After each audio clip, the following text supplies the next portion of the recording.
Imagine being at a convention and going to an interview panel that's just for you. No bustling crowds, no hours-long lines, just you, the moderator, and your favorite comic book creators. Well, this is pretty much that. Miss Jen sits down every week with two comic book creators for a live stream interview about their latest work, and you can ask them whatever you want.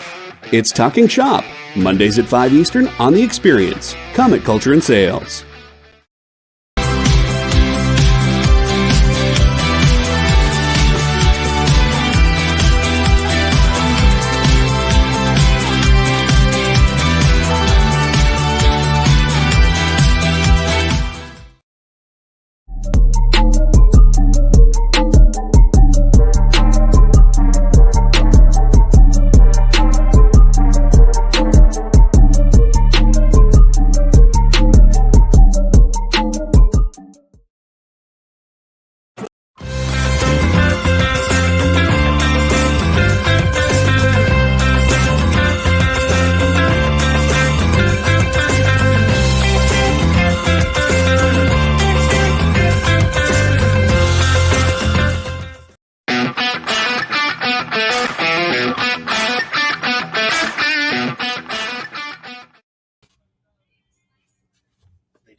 Hi, everybody, and welcome to Talking Shop. This is the crazy distracting way that happens after I had way too much food, and then I just leave my credit card at the business like they need it. You know, in case someone else wants to have some good Chili's food. Oh man, it's going to be a great week in comic books. Here on Talking Shop, we love to let you guys know about things that are coming to your LCS so you can connect with them after the show and say, hey, I need to add number 1 to a wish list, or hey, that sounds dope. I want to add the entire series, I say, to my pull box. So I highly recommend that. I've got 2 great people to interview today. And up first is Chris Williams. Hey, how's it going, guys? Thanks for having me. It's my favorite thing when we go live and someone comes around the corner and says they have your card. Lord. Oh, man. So, why Etchman? I love that all of your social media is the same thing, but I know there's a story behind it, so I need to know. Well, my friends used to call me Sketch in school, and so then I was like, all right. I think one of my friends bought me an Etch-a-Sketch for Christmas. I was like, Etch-a-Sketch, Etch-a-Man. It just kind of fits, so I just ran with that. What a great nickname! Thank you. I got dumb ones because my last name was Dial. So they would call me like Soap or Telephone Dial, or, you know, kids aren't all that creative. Yeah, right. Exactly. That's still really cool, though. Yeah, but your origin story, should you be a superhero ever? Like, I like Sketchman. Sketchman's kind of a cool name. Thank you very much. So were you always into comics? Yeah. I actually, like, when I learned to read as a child, like the first books that were introduced to me were comics. And so I like through my dad. So I just, I've always been interested in them. So did he have his own collection and shared with you what he had? He actually didn't. He wasn't a big comic book reader. He connected to it through me. Perfect. Yeah. Did you guys collect the same books, or no, just share? So no, there was, he introduced me to it, and that's where that ended. Like, he didn't continue to read them, but like he would read them to me, but he didn't keep any himself, and anything that he bought became my collection. Oh, I love it. Mm-hmm. So were you kind of raised in a household where like every night was reading before bed? Actually, yeah. My mom's an English teacher, so reading was important for sure. But yeah, I think that's what happened to me. It's like every once in a while I'll have a parent come in that's going to the pizzeria, because there's one in our shop, who isn't kind of like, they're not versed in comic book or graphic novels at all. Mm-hmm. So every once in a while I see someone go by and like, oh, these are comic books, they're not actual reading. And I was like, oh, honestly, I learned how to read from a cereal box on Saturday morning. So I think any reading is good reading. Yeah, absolutely. Like, oh, you're right. Yeah, no, absolutely. Yeah, it's condescending when people say that. They just don't know, right? I think they have a certain idea about what's in there. And then when you hand them ones that are like, hey, here's March. It's like real historical stuff that you actually learn from this comic book. It's just really a novel with pictures in it. So Right, absolutely, exactly. Yeah, and my first one. Oh, sorry. Go ahead. So your first and most favorite comic? Do you remember a specific one? Actually, like I got started with X-Men, just like the uncanny version of X-Men, and like I always felt like that was like probably the best run, and that was my introduction, and then of course the animated series. So I was just very connected to that whole series. I suspect we came up in comics at the same time because I really didn't catch on to comics until '92, Right. and then you had the X-Men on Saturday morning cartoons along with the Tick, right? And everybody watched X-Men. Right. Yeah. Absolutely. Fox and Kids. So then you gravitate toward the comic books, and that's of course Chris Claremont. Yes. Who wrote for, I don't think people realize how long he wrote X-Men, but a really long time. And I always tell people, if I ever met Chris, I tell him I credit him with me being in comic books to this day, because if he didn't write good comic books, I wouldn't have stuck with them. So right, absolutely. He did such a great job as a storyteller, because even as a kid, like it was easy for me to follow along, but it did have like kind of a soap opera feel to it. But I really just loved the drama, and I loved all the characters and just how great the dialogue was. That's what I kind of explain when people say, what's the difference between Marvel and DC books? And I was like, well, there's some differences now, but back when I first started reading, I felt like Marvel was way more about the characters and their interactions with each other, and that DC was largely a little bit interaction and mostly the getting to the next battle. Like it was about the battle. Exactly. The battle's awesome, but that doesn't speak to me. Like when I go to the movies, I sleep through the battles because those are all the same. Right. Well, do you remember like with old school Spider-Man comics? He used to, Spider-Man's always narrating and talking, to himself. So like, I always loved that. It just gave us another opportunity to get to know that character better. So I agree with you. Do you have is there an X-Men character you gravitate toward? Nightcrawler and Kitty Pryde are my two favorite X-Men. They're great X-Men. Such good X-Men. What about you? Well, so I have like an internal struggle with myself all the time about X-Men characters, and it's mostly built because of my exposure to the cartoon. But I hate Cyclops, but mostly because he gets in the way of Jean and Wolvie's romance. Sure. Which I shouldn't feel that way because, Jean and Scott are married. But Scott turns out to be kind of a horrible person later on, so yeah. Don't feel like that. I gotta agree with that. Yeah. Nobody likes Cyclops. But I felt like if I could be one, I would be Bishop all day long. Oh yeah. I love his look. Yeah. I want to have the M. Travel through time. Right. He had a cool power too. He was really awesome. Yeah. It's like something inside. I don't know, maybe a lot of kids go through this. We're like, when I could say that my favorite is the obvious, but I want to choose somebody else. Yeah. Because otherwise everyone likes the same one as you. But of course, then my favorite actual hero is Captain America, because sweet. America. Yeah, see, mine is Spider-Man. So. Do you have a favorite version of?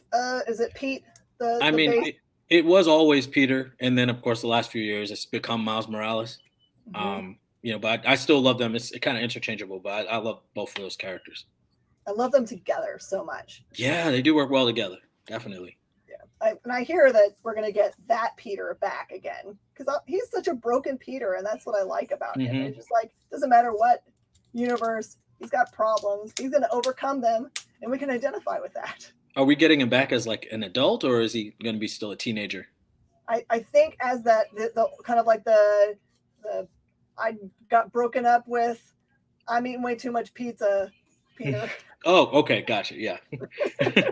Right. He just was so adorable, and he didn't have matching shoes, and I love that. So. Right. So were you inspired to start comic books at a young age? Did you always just like draw them in your free time? So I used to do sketches of my classmates and make little comic strips of like my teachers and stuff. Like that was like my practice. I don't know if you're familiar with the Boondocks comic strip that used to be in the newspaper, but yeah, like that was a big influence on me because I would just do strips of like funny things in class. Such a great strip. It was. Do they do strips anymore in newspapers? I Are don't there know if printed it's. newspapers? I'm sure there must be, right? I haven't picked a newspaper up in like a decade. So funny.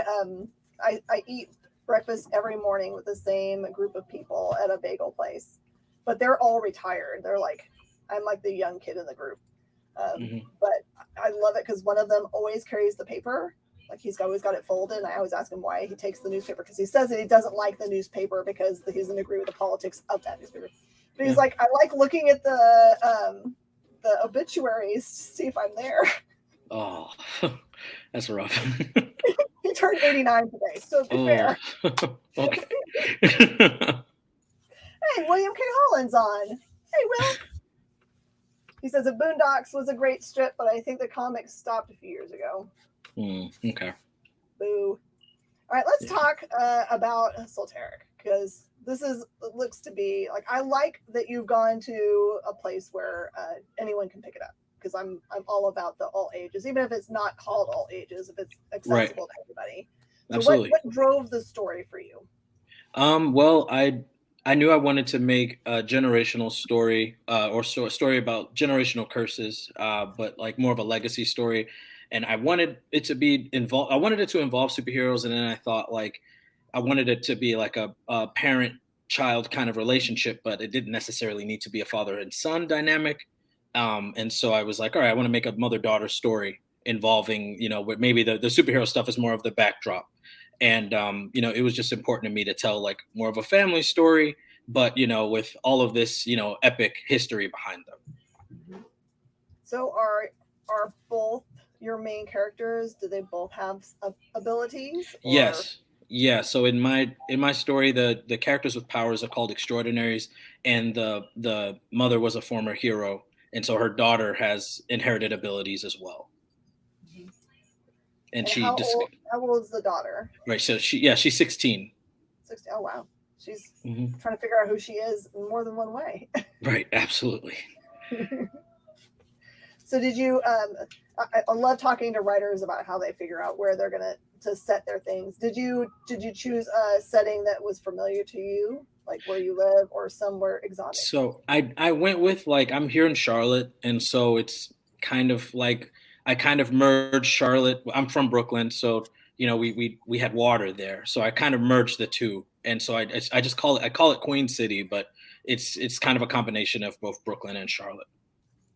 Oh, that's really cool, because then people can kind of imagine it wherever. Yeah, exactly. I like the city here, but I wish we were surrounded by water. That would be cool. Mm-hmm. Absolutely. So. Are you planning for this to be like an ongoing series, or have lots of story arcs? Yeah. So right now, like I'm finishing up the first arc is going to be 5 issues if you don't include the Ashcan, and I'm hoping to really have 3 graphic novels of it, like with like 5 issues in each one. So yeah, I would like it to be an ongoing series. That'd be perfect. All right, so I want to know about consecutive L's. Oh. How did you find that? I do my research. Okay. All right. So consecutive L's is on Webtoon, and it was just I wanted to, like, I had dealt with a breakup, and then I thought like I wanted to make a story about an artist who's kind of struggling to reach a deadline, and he is dealing with a lot of intrusive thoughts, and I thought how cool would it be if those things manifested into like real like weird things all around him, like his imagination basically at work against him. And it's just become a fun thing. I do like different episodes every few weeks or so. So yeah, I did not expect to talk about that. Is it so it's Webtoons?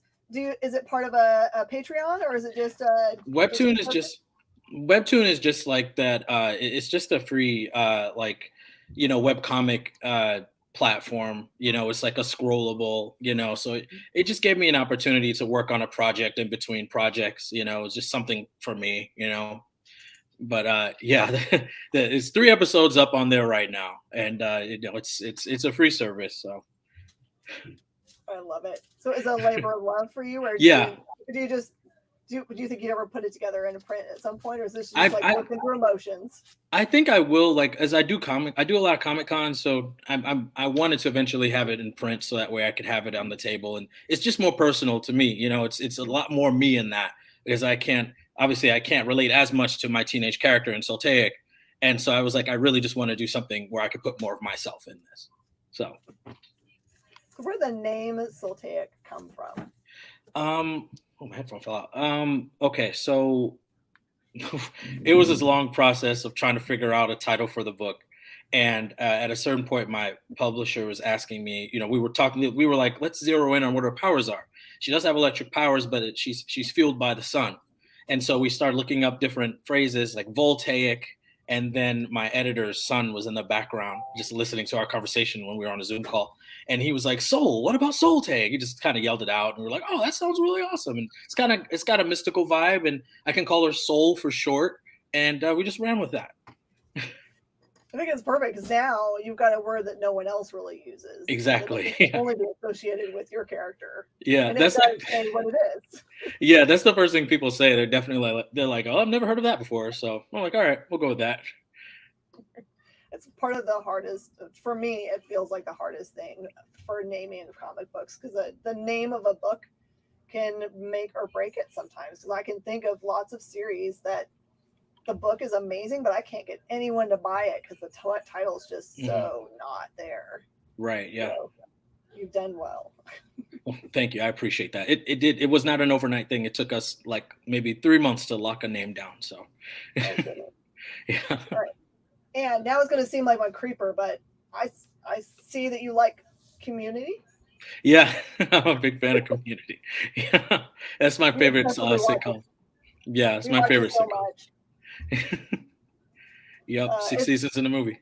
Yeah, I was so happy when because my son just turned 19, but we introduced him to Community a couple of years ago, and we were worried that he would be like, "This is horrible, Mom. Why would you watch this?"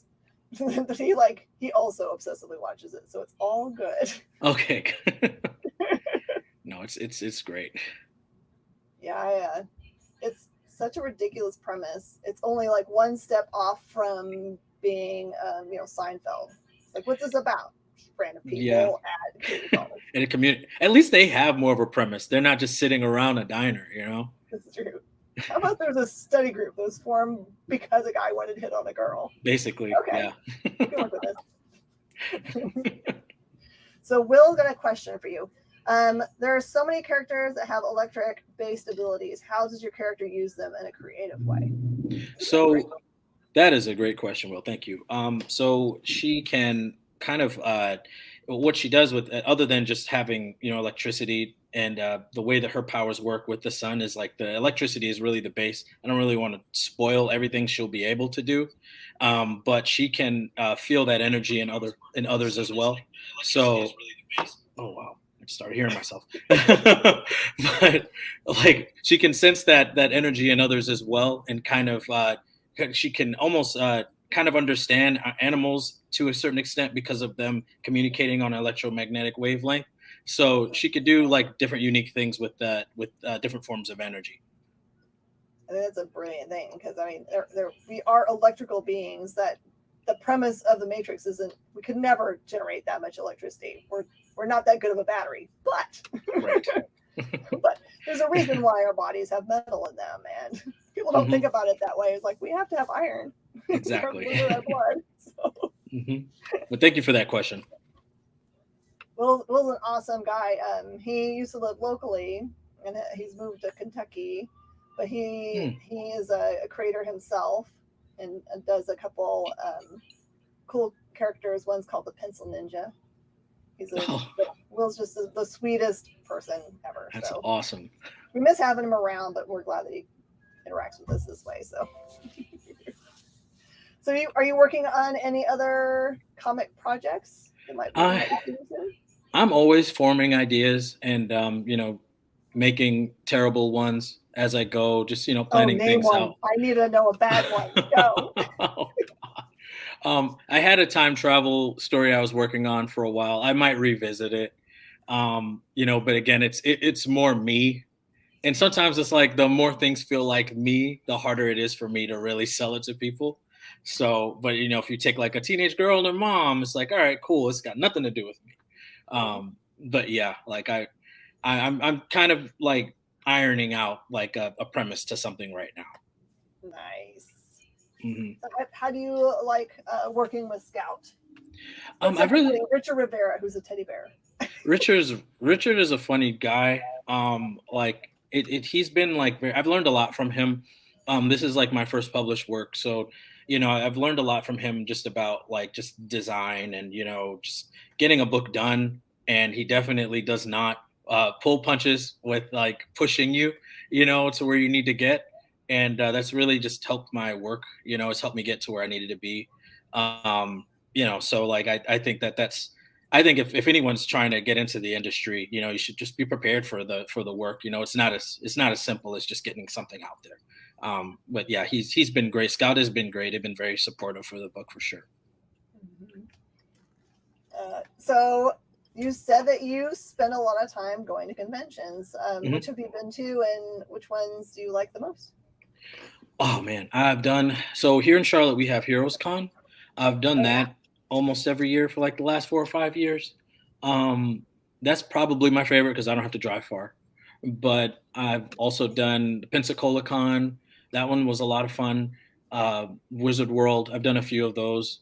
That one you just get to see cool celebrities, so you can't go wrong there. I think I've done like a lot of like little local ones.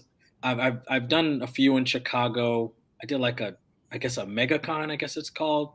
So yeah, I try to do. I'm right now. I'm applying to get into C2E2. So that's like I've never done that one yet. So I'm really excited about that. Prepare to be amazed. I think there's a lot of cons that are very friendly to the creator, and you can tell by how many they bring in, or how much space they allocate, right? To how comic book centric they are, as opposed to like famous folk. Yeah, focused. That's what I've heard. In the case of C2E2, it's like aisle A through V, I think they get up to, and the aisles are super long, and you could spend the entire con just in what they call, I think it's officially Artist Alley, but it's the Creators Alley. Yeah, I love that. And it's not like they separate people out. It'd be like, Dirk Manning and next to Chris Claremont, next to Mike Royer. Yeah. It's kind of crazy cool. Right. No, that sounds really awesome. I'm excited. Oh yeah, I hope you get in there because you'll have a lot of fun there. Thanks. And Chicago's not horrible. It's a little bit expensive, but it was. It was. Yeah, it was a long drive for me for sure. And Kyle said all the Repop shows are great for creators. Yeah, I agree. Okay. I also like Baltimore Comic Con. If you ever get to do a Baltimore Comic Con, that one's they're so focused. I think I've done a Baltimore one. You said Repop, was that what Will said? Repop is the brand name that does New York Comic Con and C2E2 and quite a few other ones. But they're like sometimes when you get a big company brand name doing a convention scene, then they lose sight of stuff, and Repop has not. In Emerald City, that's right, Emerald City. Right, makes sense. We have some friends on staff, so we know they're going to continue to do well. Awesome.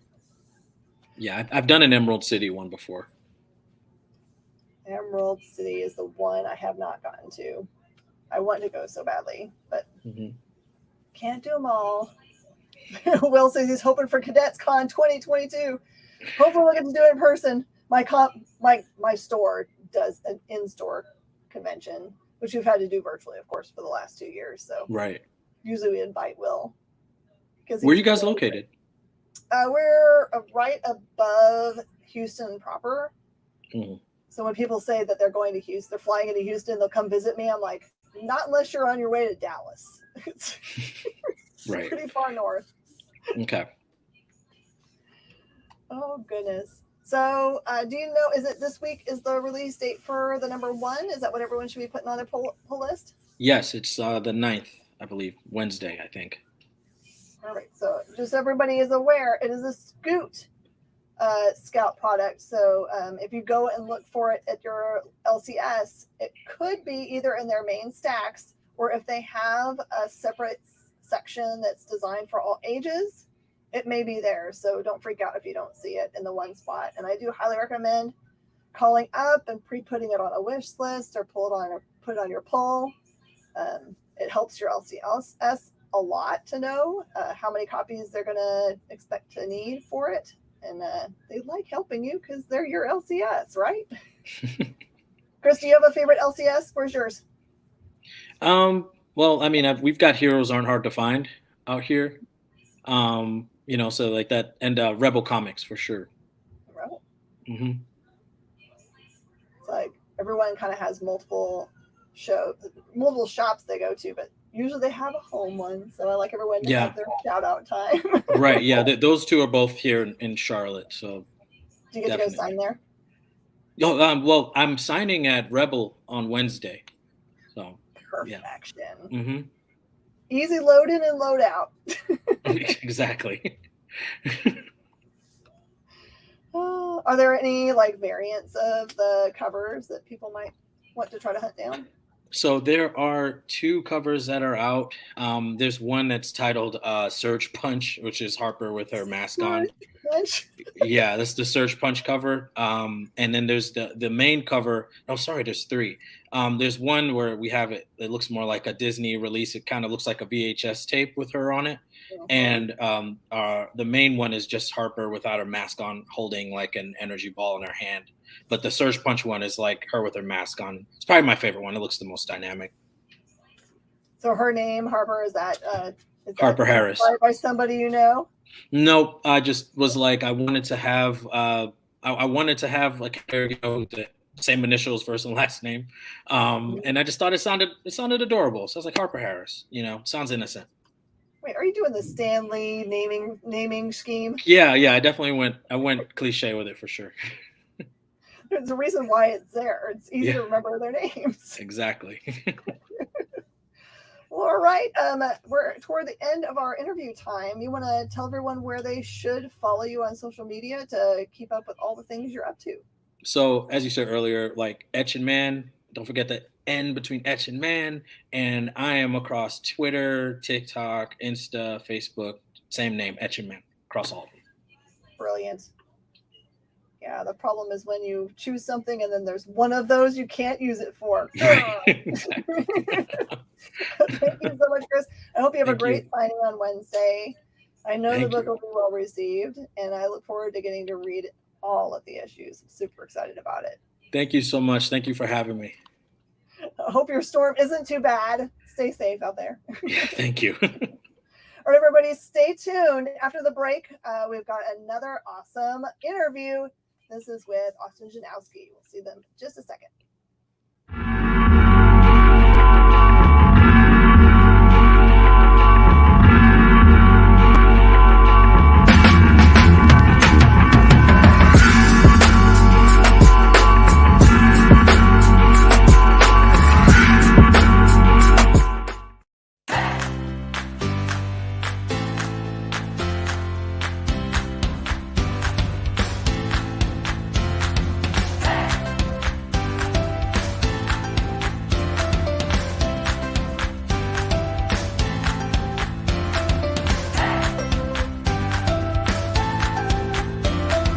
There's something for every imagination at your local comic shop.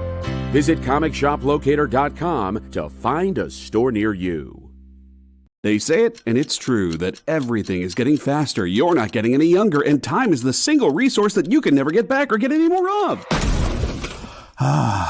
So why walk into your local comic shop blind when you can go in laser focused on the best books on the shelf? Hi, everybody, and welcome to Minute to Skim It.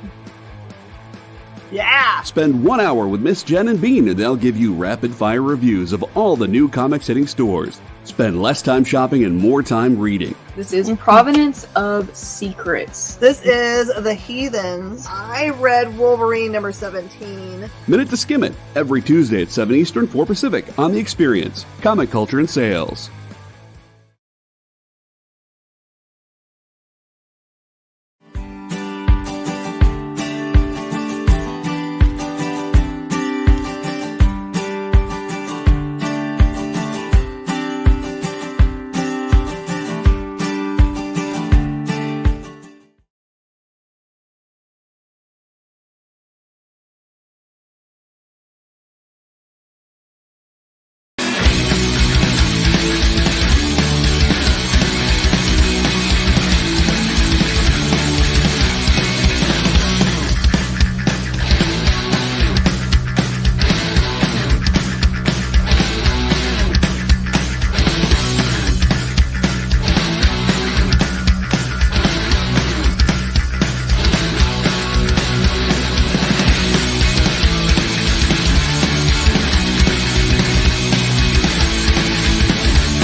welcome back to Talking Shop, where we're giving you all the heads up that you need so you can figure out what you want to put in your pull box this week, because there's so many cool things coming out. In this case, this is a heads up for a Kickstarter that starts fairly immediately, I think tomorrow, for somebody who you might already have their things in your pull list. But you want to support all the things that they do because you love them.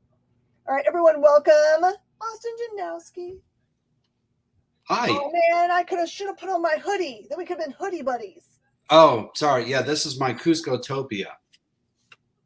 Oh my word. Yeah, I got it from Cusco's the best. Box Lunch. Mine is done by a good friend of mine and is their own creation on the front. Oh, that's so cute. I Nice. believe in you, which weirdly looks kind of like a COVID, but it's not. It's a cat. So how have you How been? are you, young lady? I'm punch drunk because I stayed up way too late last night resetting the floor because we've been putting in new floors at the store.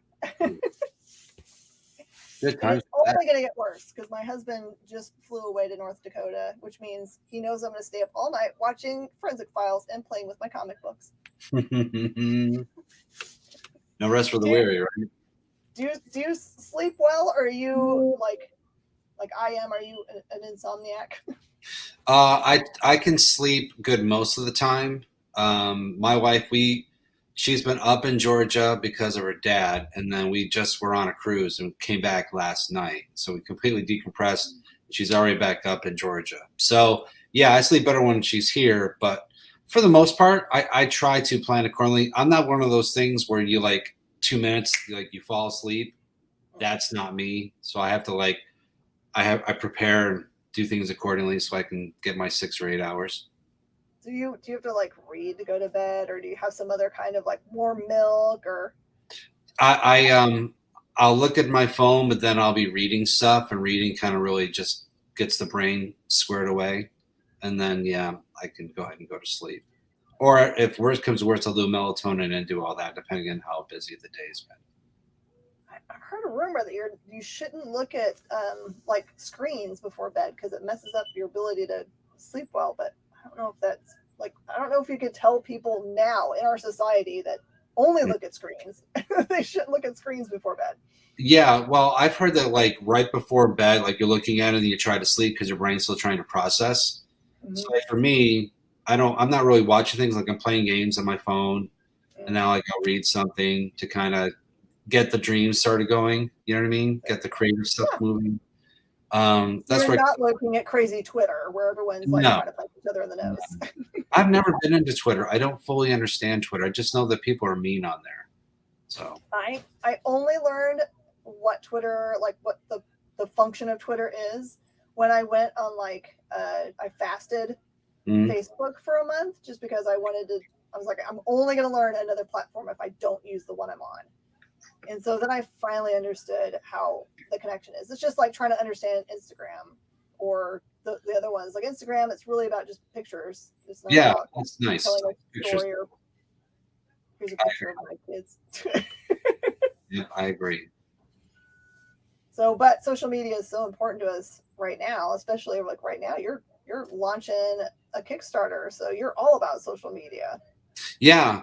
So my thing is, I'm not great with social media. I'm trying not to do a lot of social media. I'm not going to try to harass or bombard people. So I'm going to try to pick and choose. I'm going to try to do live casts like this to kind of let people know what's going on, talk about little things, nudge them, remind them, but not be right.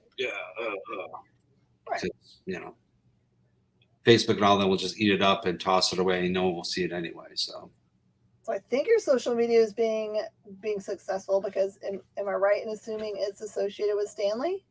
Yeah, it actually is with Stanley. It is. So Stanley is part of Scoot, and it's the nonstop. So you're supposed to do one comic book, and we're supposed to have the graphic novel. Yes, and I'm so happy that you have copies of that. Cute. Oh, I have so many. I have a giant stash of these. It's all right. They will sell. I guarantee it. Yep. But the problem was you had the pandemic, and then you had the paper shortage. So the graphic novel just, they weren't really sure, and then they're kind of maybe, and then that we had talked and we're like, yeah, let's bump it. Let's move it to next year. So it's going to be coming out next November.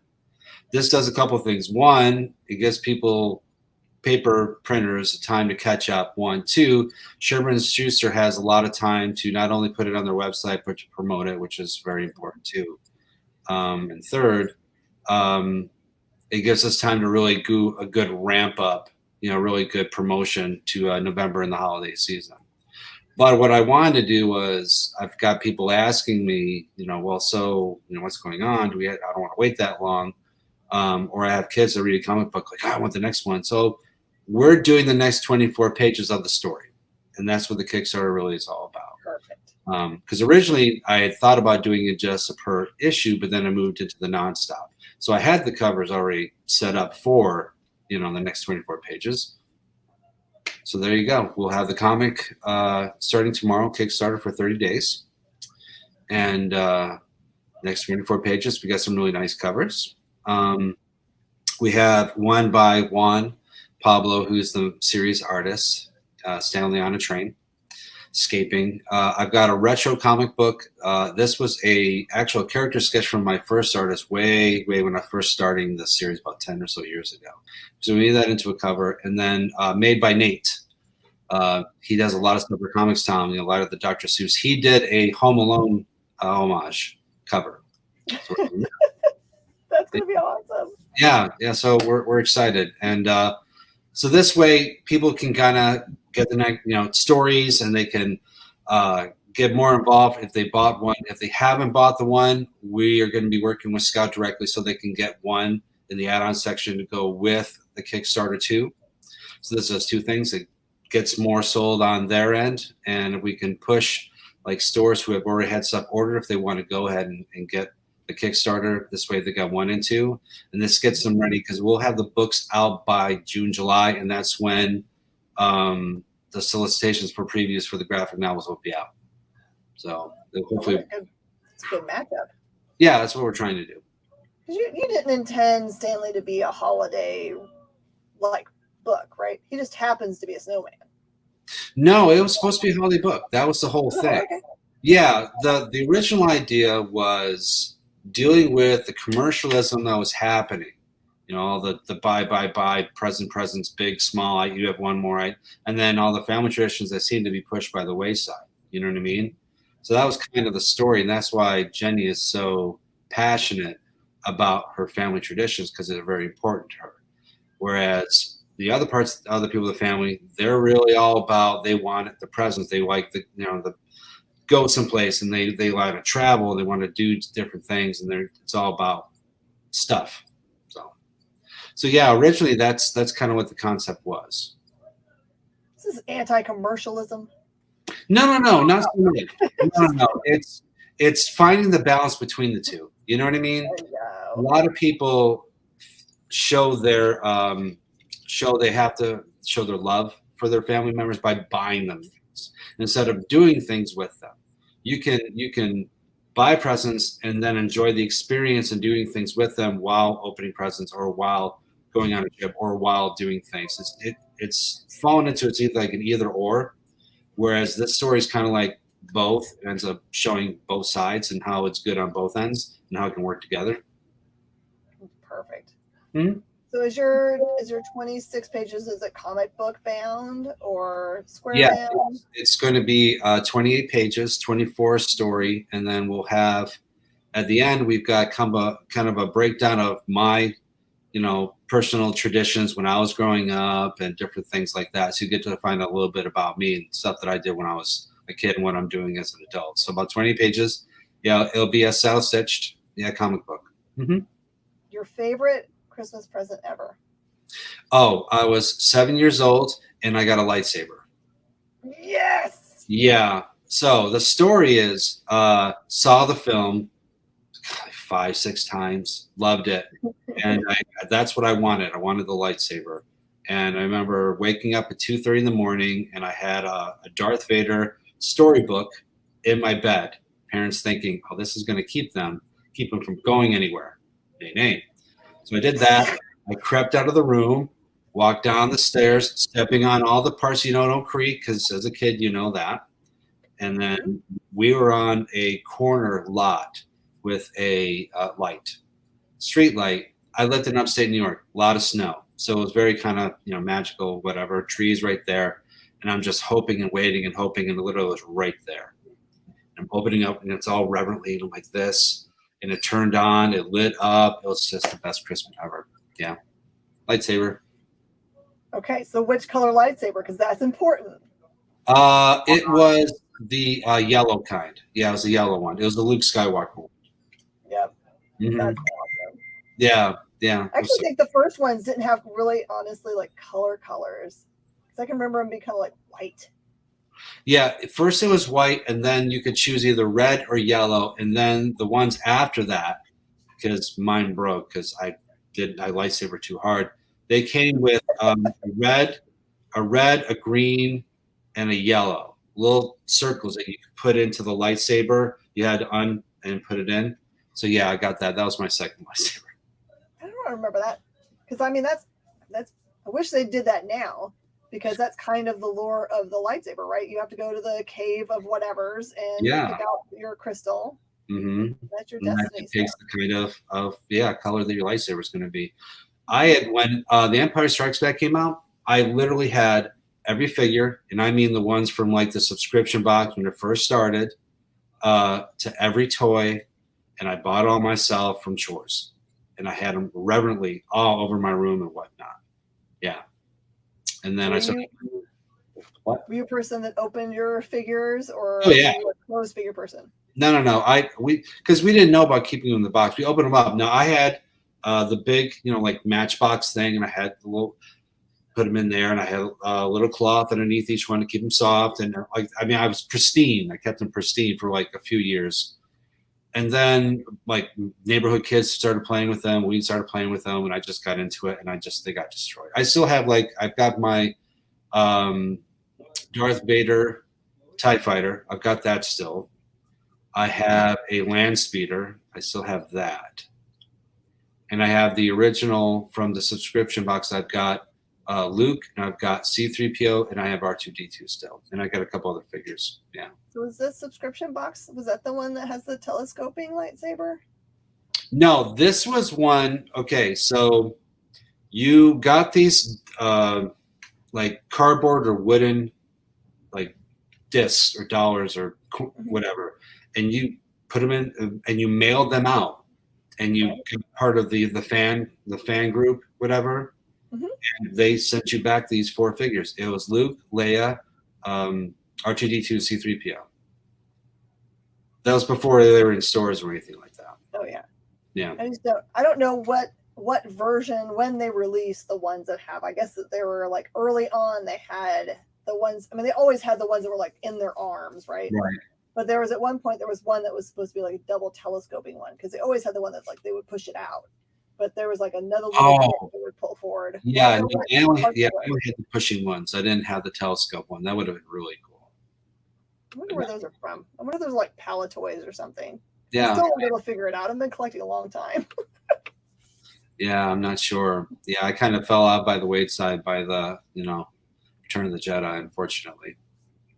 And but Jedi is, well, I guess that was when everyone went Ewok crazy. Yes. I was never a fan of the Ewoks. I mean, they were okay, but, I don't know. Empire Strikes Back is my favorite, so. Me too. Yeah. Like, anyone that says any other one is just lying. Tell me about it. Secretly, all the emotional hits. Secretly, they all love it, but, some of them can't say that they love it. They have to, They don't want to be like everyone else. They want to choose a different one. Yeah, I agree. Now, I can understand anybody that's not of our generation, the younger generation, that their first Star Wars was the one with Jar Jar in it. They'll all tell you that they love the one with Jar Jar. It's only us adults that hate Jar Jar. Yeah, I feel bad. I mean, the poor actor who did the voice and everything, he was destroyed. His career was just done. And it's too bad because apparently there's a really cool backstory on him that they didn't use. So I don't know. I didn't mind them if they backed off the CGI just a little bit, so it wasn't quite so much. Then I would have been more on board. And I didn't think Christian did such a horrible job as an actor. He was new. He's gonna be back. Oh yeah, and he's so much better now. I can't wait. Yeah. I can't wait for one. He's gonna be awesome. Mm-hmm. It's like there's one bad thing that's happened with the way that movies are done now, where you go on an app and you choose your seat and then you pay online. There's no waiting at a ticket booth anymore, and there's certainly not any lining up outside the movie theater, which was so much part of the experience.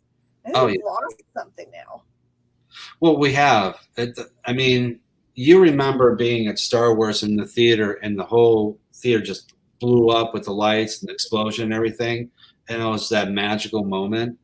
Yeah, people have really big, TV screens, but it's not the same. You know what I mean? You can't stop it. You can't go back. It's just, at least it's once a week now. It's not like it's a stream and it's all like at the same time. So at least they did that. But I agree. You're losing some of the magicalness of it. The whole waiting line. That's why I love the whole Batman movie that just came out, because people have been waiting and they're waiting and they bought tickets, and it's a whole event for them. You know what I mean? So good for them. That's what movies really are all about.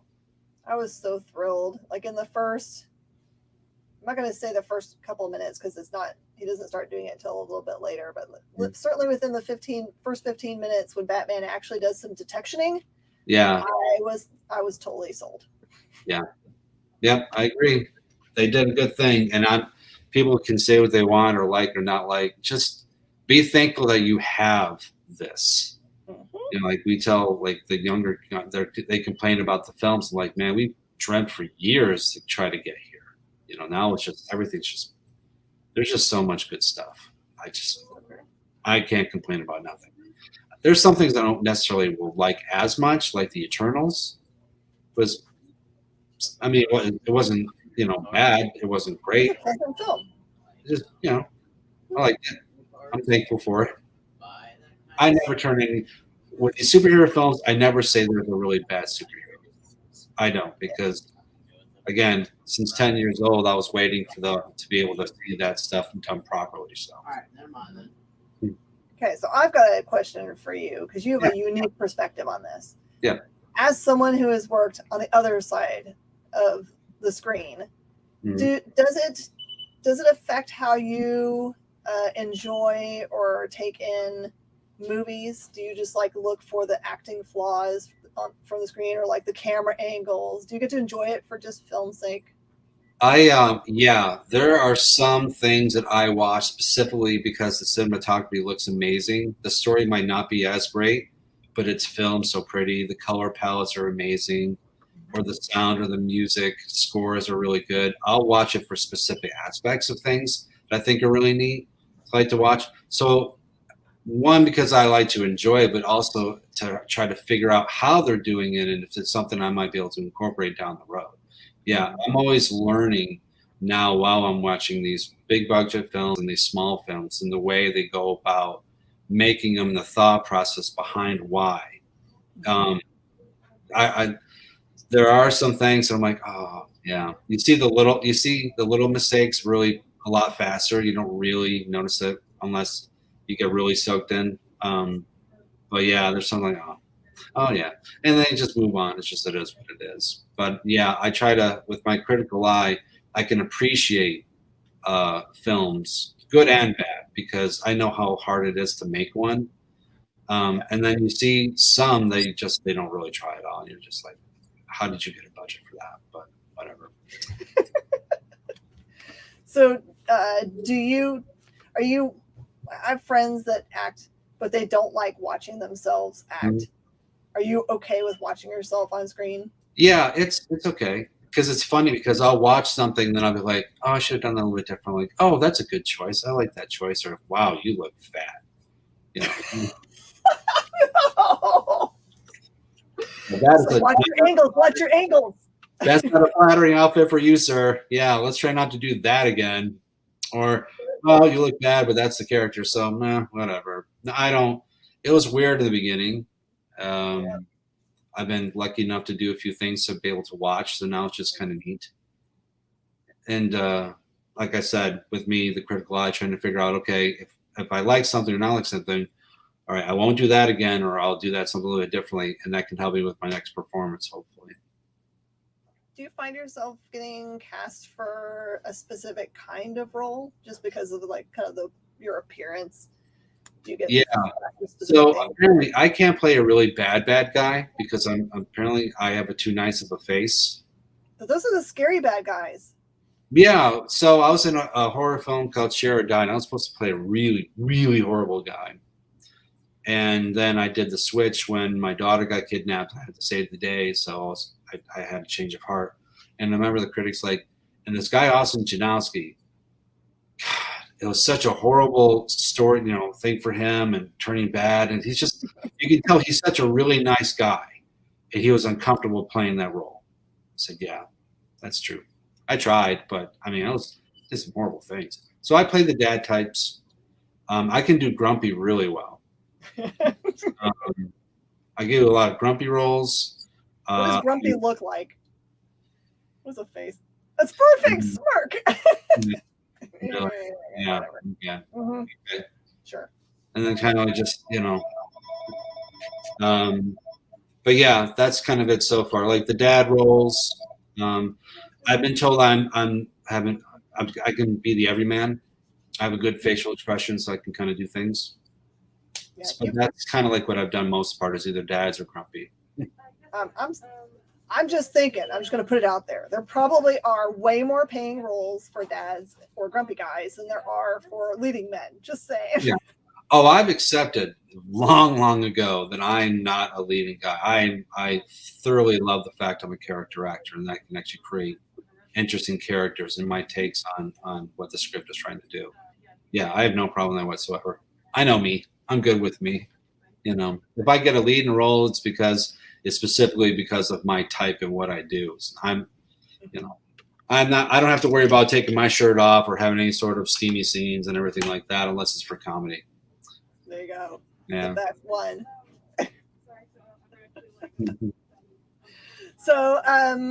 So directing, do you ever direct yourself? Yeah. I've done that a few times just because I wasn't getting different roles. I was being typecast. There's a horror short called Mortem Happens, and I played Death, basically. But it's sort of like it's all corporatized.